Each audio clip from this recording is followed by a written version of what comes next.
बिस्मिल्लाहिर्रहमानिर्रहीम। अस्सलाम वालेकुम। आप देख रहे हैं प्रोग्राम आज की बात और मैं हूं मकासदुल्लाह। इंसान कुछ चीजों के साथ बांध दिया गया है या उसने अपने आप को कुछ वैल्यूज और नॉर्म के साथ बांधा है। वक्त की लहर इंसान पर कितनी जोरावर साबित हुई या इंसान ने वक्त को पीछे छोड़ दिया। आज का जो हमारा टॉपिक है वो है the influence of love and religion from past to the present world with eye of philosophical perspective. कि इंसान के ऊपर मॉडर्नाइजेशन का इम्पैक्ट क्या हुआ, उसकी सेल्फ आइडेंटिटी और उसकी कम्युनल आइडेंटिटी के ऊपर कितना फर्क पड़ा है। एक सुपर नेचुरल एजेंट यानी खुदा के लिए उसकी मोहब्बत और उसका अंदाज किस तरह से तब्दील हुआ, अगर हुआ तो किन वजूहात की बेस पर। आज के इस जूम सेशन में हम इस बात पर भी चर्चा करेंगे कि इंसान कन्वेंशनल लव को लेकर चल रहा है खुदा के लिए या सुपरनैचुरल चीजों के लिए, तो वो किस तरह से लेके चल रहा है।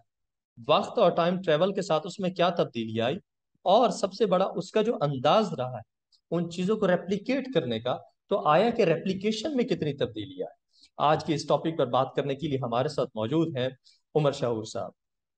Thank you very much sir join. वालेकुम सलाम। कैसे हैं आप? ठीक हैं? अल्हम्दुलिल्लाह सर। सर, आपसे आगाज ये करना चाहूंगा कि हमारे एक्सपीरियंस, हमारे इन्वायरमेंट्स, हमारे बिलीव्स, हमारे एटीट्यूड्स, इनको जब हम देखते हैं, हम पास्ट को स्टडी करते हैं और प्रेजेंट को देखते हैं। एक मॉडर्नाइजेशन की वेव ने इन सबको चेंज किया है। लव और रिलीजन का कॉन्सेप्ट आज का और पहले का, इसमें कितनी तब्दीली आई। देखिए, इसमें जो आप बात कर रहे हैं लेकर, इसको ऑब्वियसली एक बहुत प्रोफाउंड टॉपिक है ये। ठीक है। और उसको हम कोशिश करेंगे कि उसका साइनॉप्टिक रिप्रेजेंटेशन पेश की जा सके, जो हमारी अंडरस्टैंडिंग ताकि उसको एनरिच कर सके अपने माहौल के लिहाज से, अपने जेनेटिक्स के लिहाज से, अपने एटमोसफेयर के लिहाज से। और फिर ऑब्वियसली जो एक प्रोसीजर है नेचर का कि चीजें इवॉल्व होती हैं, माहौल जो है वो डायनामिज्म का शिकार है, यानी मशरूत है तब्दीली के साथ, चेंज के साथ। तो हम ये देखते हैं कि हम नॉर्मली तौर पे टाइम को अगर डिवाइड करें मॉडर्निटी के लिहाज से या अपने आम जो फहम हमारे व्यूअर्स हैं, तो हम दो तरह से टाइम को डिवाइड कर सकते हैं। खासकर 17th सेंचुरी से पहले का टाइम और फिर 17th 18th सेंचुरी के बाद का टाइम। 17th 18th सेंचुरी से पहले एक टाइम है जिसे हम टाइम ऑफ स्टैग्नेशन कहते हैं। एक एज गुजरी है जिस जो स्टैग्नाइज, आप ये कह लें कि जमूद का शिकार थी, स्टैग्नाइज्ड एज थी। क्योंकि उससे पहले अगर आप सिकंदर आजम के ऊपर बात करें, अलेक्जेंडर द ग्रेट के ऊपर बात करें, जीसस क्राइस्ट के ऊपर बात करें, प्रोफेट वसल्लम के ऊपर बात करें, या उससे आने वाले दिनों में आप बात करें टीपू सुल्तान है, तो आप लॉजिस्टिकल सपोर्ट को एक ही तरह से देखते हैं। ठीक है। आप देखते हैं कि लोग घोड़े चला रहे हैं तो घोड़ों के ऊपर ही ट्रांसपोर्टेशन भी हो रही है और जंगें भी लड़ी जा रही हैं। वही तीर और तलवार है जिससे लोग इंसान जंग लड़ रहे हैं।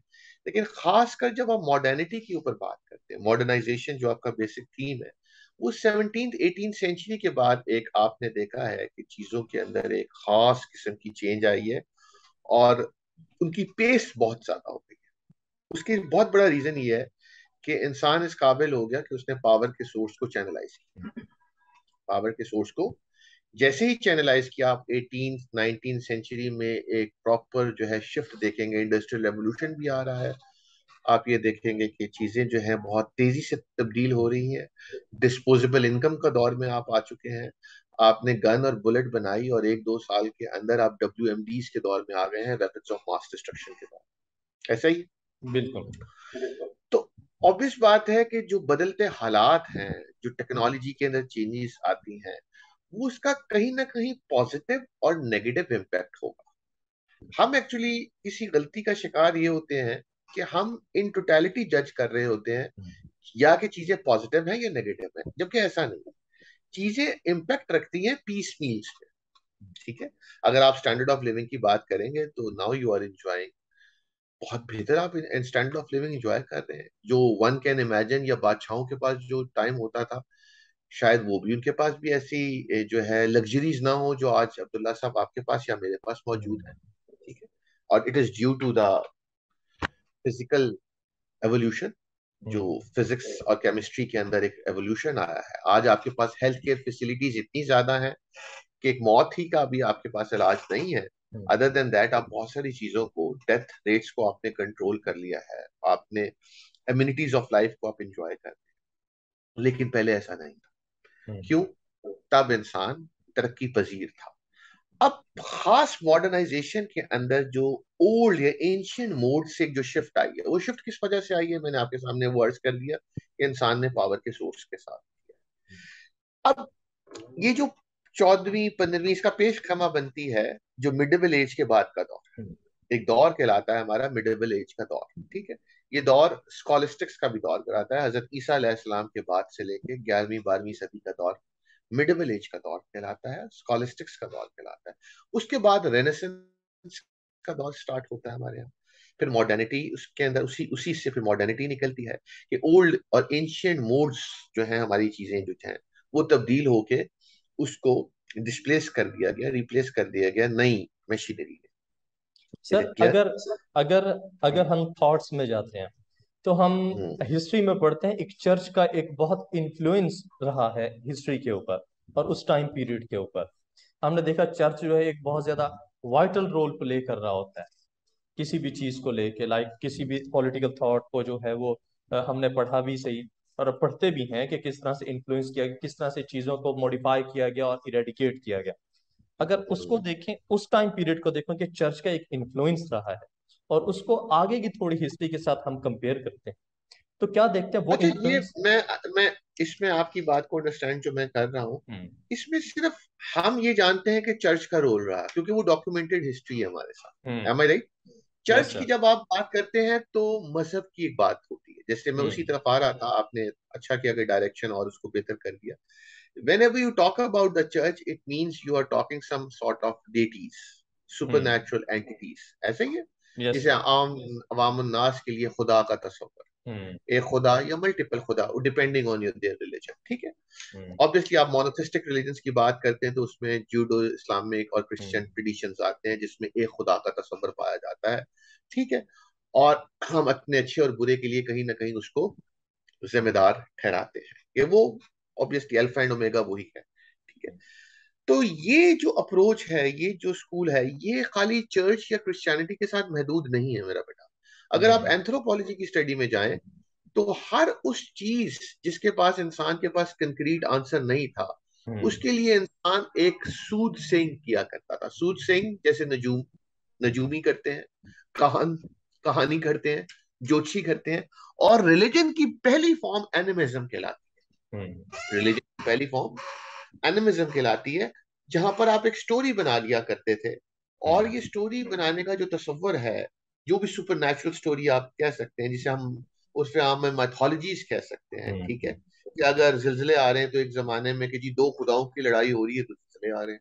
ठीक है। हम्म। आसान एक कहानी बना दी, और इन टोटलिटी जो सोशल लेवल, उस कॉम का इंटेलेक्चुअल लेवल होता है, उस तरह से उसको एक्सेप्ट कर लिया जाता है। आज भी आप देखें, एनिमिज्म के नाम पे रिलीजन की वो फॉर्म आज भी एग्जिस्ट करती है। काली हम्म। बिल्ली ने रास्ता काट दिया। ठीक है, सफर के महीने में जो है बलाएं उतरती हैं। And there are so many other things जिसकी आपके पास कोई रैशनल और कंक्रीट एविडेंस नहीं। हम्म। ठीक। लेकिन उसके ऊपर लोग फेथ के नाम पे और चीजों के नाम पे उसके ऊपर यकीन रखते हम्म। हैं। मॉडर्निटी ने एक्चुअली ये किया है कि आपके अंदर जो एक रैशनल प्रोसेस था, हम्म। अब मैं रैशनल प्रोसेस आम फहम में लोग ये समझते हैं कि जमीनी हकायक भी शामिल है। ये हमें सोचनी पड़ेगी, एक इंटेलेक्चुअल और एकेडमिक बात है जिसे हमें अंडरस्टैंड करना पड़ेगा। When you talk about rationalism, it is it means that entirely it is your mental construct. Getting my point? ये यस सर। टोटल आपकी जहनी काविश है। इसे हम आम फहम उर्दू में कहेंगे कि ऐसा इलम, रैशनलिज्म वो इलम है जो कि तजर्बे से माखूज नहीं है, जो कबल तजर्बी है। यानी आप अपने जहन से कोई जाब्ता बनाते हैं, कोई चीज बनाते हैं, और उसकी इल्लत और मालूल का रिश्ता एक घड़ते हैं, कॉज एंड इफेक्ट के रिश्ते से उसको एंड तक पहुंचने की कोशिश करते हैं। लेकिन वो इंटायरली आपकी किसकी प्रोसेस होता है?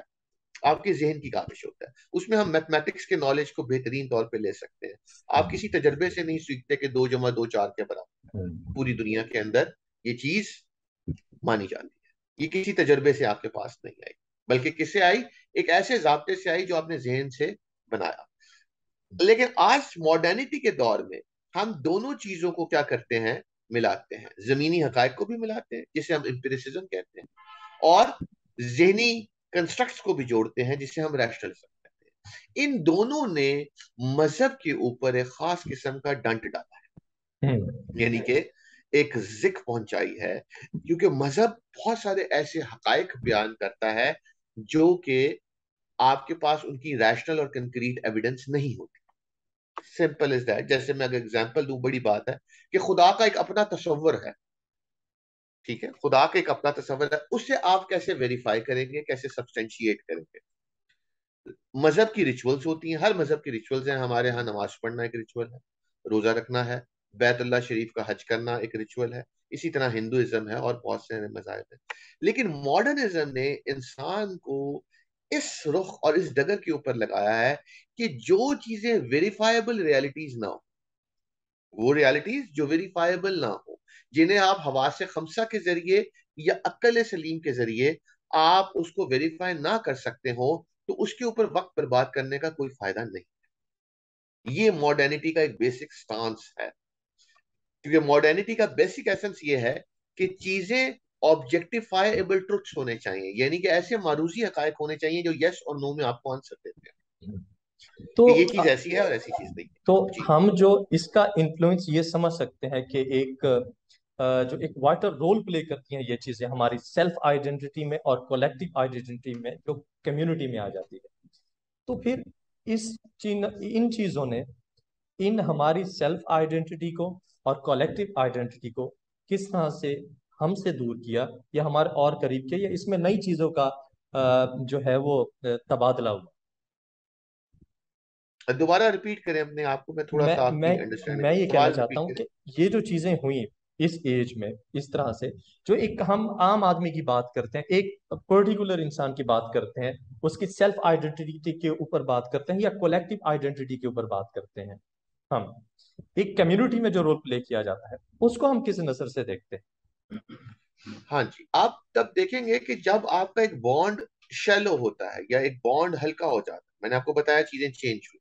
जो क्रिश्चियनिटी का इन्फ्लुएंस था, जैसे आप फरमा रहे थे कि चर्च का एक दौर था और उसमें इंसान अपने गलत सही सवाब गुनाह हर चीज का जिम्मेदार कहीं ना कहीं खुदा को ठहराता था। लेकिन जैसे ही मॉडर्निटी की एक वेव ने इंसान को अपनी लपेट में लिया, ठीक है, तो उसके बाद वो बॉन्ड जो इंसान का रिलीजन के साथ था वो कम हुआ। आप उसी दौर में 14वीं 15वीं और 16वीं सदी के अंदर आप देखेंगे कि सेकुलरिज्म का नारा लगा। सेकुलरिज्म का, कि रिलीजन एक प्राइवेट फैंसी है, अगर कोई आपकी मसले हैं, कोई महरूमियां हैं, तो आप जाने और आपका खुदा जाने। स्टेट और कलेक्टिव आइडेंटिटी नेशनलिज्म की बुनियाद उसकी बना, रिलीजन को रिप्लेस। क्योंकि देखिए पॉइंट ये है कि ये इंसान की, अगर ह्यूमन सेल्फ को आप पढ़ेंगे तो ये बेसिक खसलत है, इंसान की फितरत है कि वो अपना इजहार किसी ना किसी खास आइडेंटिटी की सूरत में करना चाहता है। उसके बिलोंगिंगनेस की नीड है।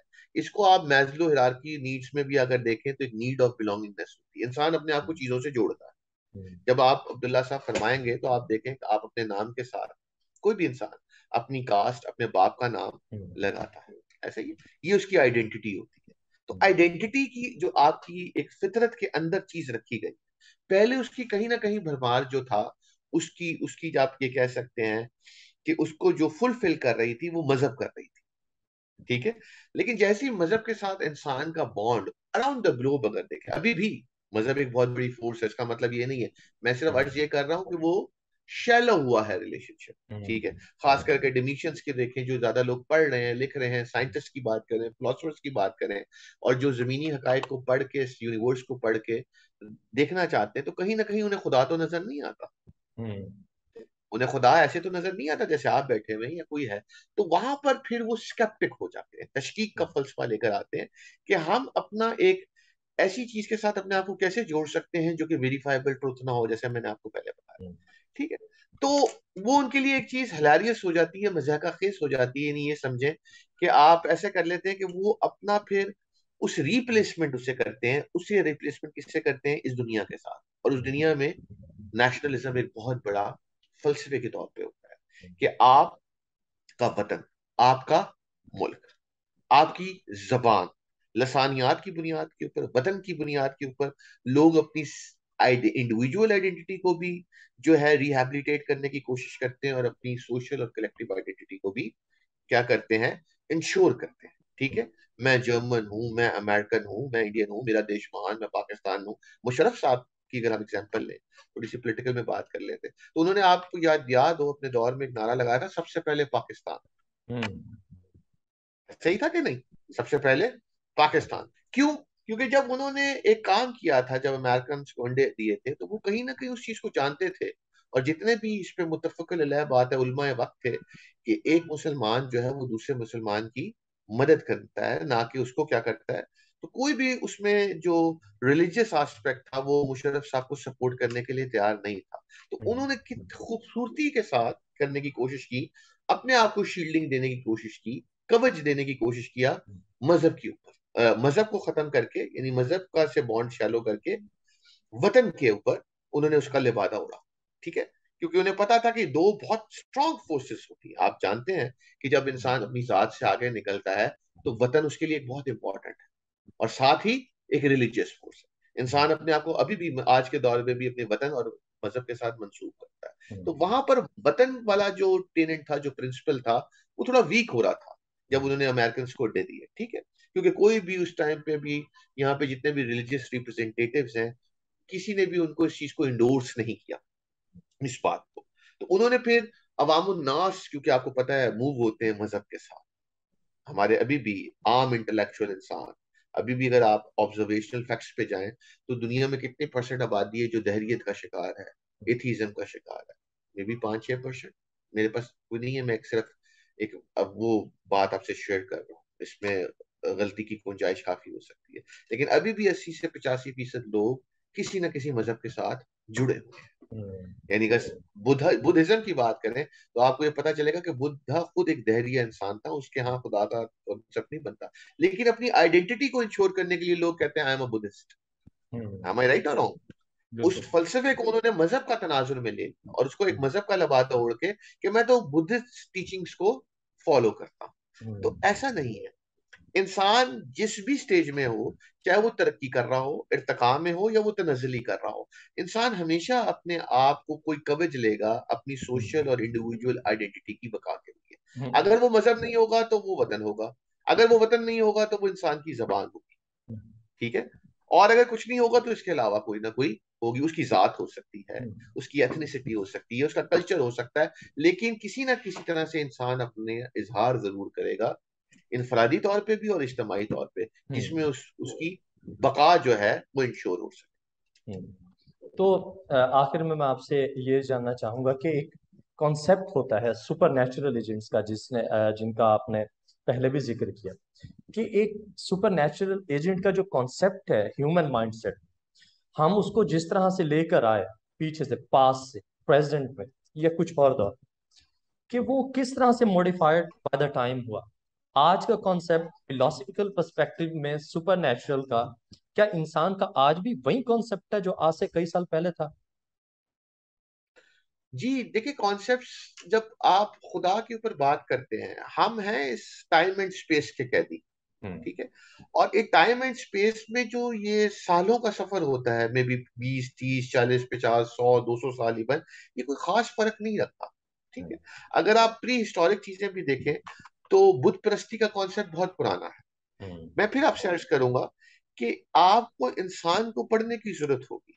ह्यूमन इनकैपेसिटेशंस, मैं फिर वर्ड इस्तेमाल करता हूं, इंसानी इनफरादी और इज्तमाही महदूदियत हम्म। इंसान को जोर देती है कि वो अपने से एक बड़े ऐसी शख्सियत की परस्तिश करे। मैं फिर लफ्ज कह रहा हूं, जो कि कादर मुतलक हो, जो कि ओमनी प्रेजेंट हो। यानी अब्दुल्ला एक हद तक ही जानते हैं ना, उमर शौर जिससे आप इंटरव्यू ले रहे हैं, उसकी एक अपनी महदूदियत है। ठीक है, एक टाइम आएगा आपके कुछ ऐसे सवालात वक्त के साथ हो सकते हैं जिनका शायद मेरे पास रेडीमेड आंसर ना हो। ऐसा मुमकिन है कि नहीं है? बिल्कुल। नामुमकिन तो नहीं है। तो जब इंसान बहुत सारी चीजें देखता है, मौत का इंसान के पास अभी तक कोई हल नहीं है। फिलोसफी, बड़ी अच्छी एक बात है, philosophy of one generation is the common sense to another. ठीक है, आप ये बहुत अच्छी तरह जानते हैं। एक जमाने में ये जो जिलजिले आते थे और ये जनाब जो तूफान आते थे, इसको भी आप खुदा के साथ मंसूब करते थे। आज रैशनली तौर पे आप जानते हैं कि टेक्टोनिक प्लेट्स की मूवमेंट होती है तो जिलजिला आ जाता है, ठीक है। हम्म। और बहुत सारे जो फिजिकल फिनोमेना है उनमें हम्म। आपने चीजों को कंक्रीट आंसर्स ले लिए, लेकिन अभी भी बहुत सारी ऐसी चीजें जिनका हल आप नहीं जानते, उसमें डेथ, उसमें बीमारी, हम्म। Black hole, dark energy. हम्म। आप जानते हैं कि आजकल अगर क्वांटम फिजिक्स की बात करें, जिसका कि प्रीकर्सर आइंस्टाइन है, उसने ऐसे हकायक जोड़ लिए हैं, ऐसे हम्म। हकायक मुंकशिफ हो गए हैं कि जो मेटाफिजिकल रियलिटीज थी वो आज साइंस के समुंदर से ही आपको जाना है। जो जादूगरी एक जमाने में थी वो आज क्या लगती है, वो एक आम फहम साइंस की हकीकत बन चुकी हम्म। है, ठीक है। थ्योरेटिकली तौर पे अगर आप थ्री डायमेंशनल बीइंग या फोर्थ डायमेंशनल बीइंग बन जाएंगे तो आप इस टाइम एंड स्पेस के चक्कर से बाहर निकल जाते हैं, जो कि प्रैक्टिकली पॉसिबल नहीं है, लेकिन हम्म। थ्योरेटिकली तौर पे एग्जिस्ट करता है। Courtesy to the great man Einstein, जिसने थ्योरी ऑफ रिलेटिविटी, नजरिया इजाफत का जो है हमें एक कॉन्सेप्ट दिया। तो मेरा मकसद मेरे भाई फिर वो बताने का है कि ह्यूमन इनकैपेसिटेशन तो एक फैंटम बन के आज भी आपके सामने है। आज भी आप देखें, अभी सैलाब का हमारा दौर चल रहा है, हम्म। आप एक्सपोज हुए हैं। चले हमें छोड़ें, क्या अमेरिकन एक्सपोज नहीं होते?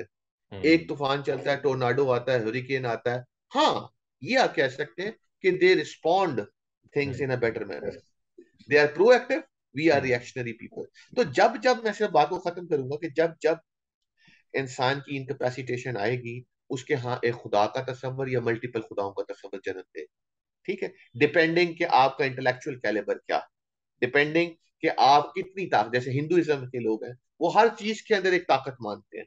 हम्म। क्या पत्थर, क्या दरख्त, क्या सांप, क्या चीज, वो हर चीज में किसी ना किसी चीज को, एक ताकत को मंसूब करते हैं। हम्म। तो इंसान की ये बेसिक जिबिल्लत है हम्म। कि वो झुकना चाहता है अपनी सी बड़ी हस्ती के सामने। हम्म। तो अगर हम देखें बहसीयत इंसान, तो हम ये देखते हैं ये हमारा बिलीफ, हमारी वैल्यूज, हमारी नॉर्म्स एक कन्वेंशन तरीके से आ रहे। तो आया कि इनको जो रेप्लिकेट करने का एक अंदाज है हमारा, अगर हम पास्ट को देखते हैं और अब देखते हैं या कुछ साल पहले तक देखते हैं, ये चीजें तो कन्वेंशनल है, लेकिन उनको जो रेप्लिकेट करने का हमारा अंदाज है, उसमें जो मॉडिफिकेशन हुई है, उसमें हमारा कितना रोल एक इंसान। देखिए, उसमें रोल, जो बहुत बड़ा रोल है, जो सबसे है, वो आपकी तालीम रोल प्ले करती है। हम्म। आपने बड़ी अच्छी बात की कि हम उस दिन भी यही बात अक्सर बेशतर चलते हैं कि हम तालीम हासिल नहीं करते, हम एक वो लगे बंधे अकायद हैं, कन्वेंशनल डॉगमाज हैं, जिनको हम परसू कर रहे होते हैं, मजहब के नाम पे भी, वतन के नाम पे भी, और अपनी माशरत के नाम पे भी। हम जिंदगी उसी तरह से गुजारने की कोशिश करते हैं, ठीक है। लेकिन इल्म एक इंसान की लाइफ की एक ऐसी चीज है, नॉलेज एक ऐसी चीज है जो इंसान को कन्वेंशनल मोड को तोड़ने में मदद देती है। क्योंकि यार रियलिटीज जब आपके सामने आएगी तो आपको पता चलेगा कि यार, जैसे अब मैं बुत परस्ती की अगर आपसे बात करता हूँ कि इंसान एजुकेट हुआ, प्रॉफिट सल्लल्लाहु अलैहि वसल्लम ने आके क्या किया, अल्लाह के नबी सल्लल्लाहु अलैहि वसल्लम ने आके एजुकेट किया कि जिन चीजों को तुम अपने हाथ से बना रहे हो, ये तुम्हें क्या फायदा दे सकती है। जो चीजें तुमसे भी नीचे हैं, यानी जानवर आपसे नीचे है, वो आपकी तरह फ्रंटल कॉर्क्स नहीं रखते, वो आपकी तरह प्रोज एंड कॉन्स एनालिसिस करने की एबिलिटी नहीं रखते, ठीक है। तो आप उनको पूछ रहे हैं। There are so many societies जहाँ पे जानवरों की परस्तिश होती थी, ठीक है, क्योंकि ताकत में वो आपसे ज्यादा थे शायद। तो पॉइंट ये है कि इल्म, नॉलेज आपको एक इर्तिका की तरफ लेके जाता है, लेकिन लिटिल नॉलेज और पीस मील में नॉलेज डेंजरस होता है, आप डेविएट भी हो सकते हैं। तो खासकर जो मजहबी फोर्सेस हैं, ये आपको डेवियंस जो है, खासकर जो सोसाइटी के डेवियंस को कंट्रोल करने में बहुत मदद देती है। ये एक इंपॉर्टेंट रोल मजहब आज भी प्ले करता है। आप अगर क्राइम्स की बात करें, अगर आप गुनाहों की बात करें, अगर आप आज के दौर में देखें कि कितनी चीजें, एक जो हर्ड इंस्टिंक्ट है, जो कलेक्टिविज्म का बॉन्ड है, उसके लिए कुछ मुश्तरका बुनियादें होनी चाहिए। मजहब अभी भी एक बहुत स्ट्रांग फोर्स है जो मुश्तरका बुनियाद पे करता है। अब ये तो कह सकते हैं कि जो मजहब है वो ठीक है या नहीं, ये एक अलग सवाल है। लेकिन एक ये चीज जरूर है कि आपकी कलेक्टिव आइडेंटिटी जो हमने बात की, उसको इंश्योर करने के लिए एक मुश्तरका बुनियाद की बहुत जरूरत होती है। वो आपको वतन दे दे, वो आपको मजहब दे दे, वो आपकी जात दे दे, या आपकी वो जबान दे दे, लोग इसके ऊपर जुड़ते हैं।